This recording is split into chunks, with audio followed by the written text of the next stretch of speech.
Hi everybody, my name is Farmer Yams. I am the owner and operator of Little Ducky Flower Farm here in Barrington, Illinois and the northwest suburbs of Chicago.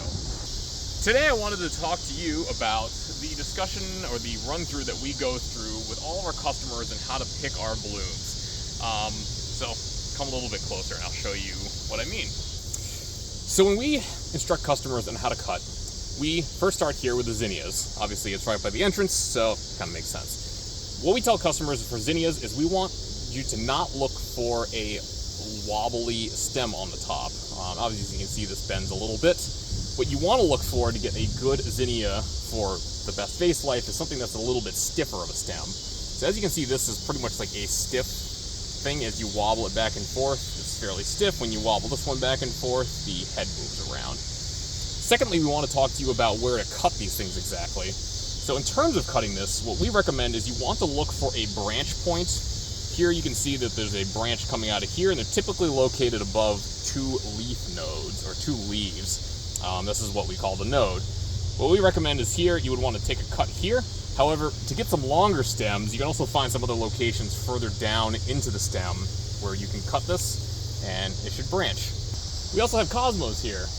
These ones, you want to look for flowers that are actually pointed up into the sky. So something like this will be good for you. An example of something that may not be as ready would be one of these that are actually kind of pointed down or like away. Up is good, sideways is not. We also offer a variety of globe amaranth, or also called gomphrena. This plant in particular, you want to look for something that's pointed up into the sky and is not drooping. Similar to the zinnias, where you see this has a more stiffer stem.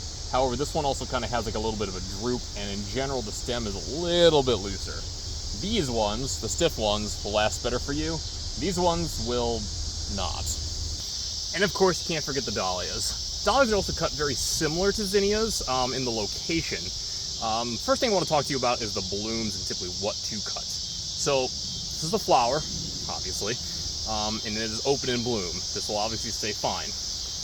Something more like this is not going to really bloom or really open up for you at all. In terms of where to cut, you can see here, essentially something was cut here above the leaves. That's okay. And same thing going to be over here as well. You want to find something right between two leaves here, as you can see from these scissors. There's actually a little bit of a shoot here. Try to see if I can show this to you. There's actually a little bit of a shoot coming out the sides, kind of like in that area. That will generate more leaves, and that's where we want to cut above. So all the guests that come to Little Ducky Flower Farm will get a very similar spiel as you come into the field. We will go through all of these steps with you as our guests, and we are looking forward to you to have a great time in the field.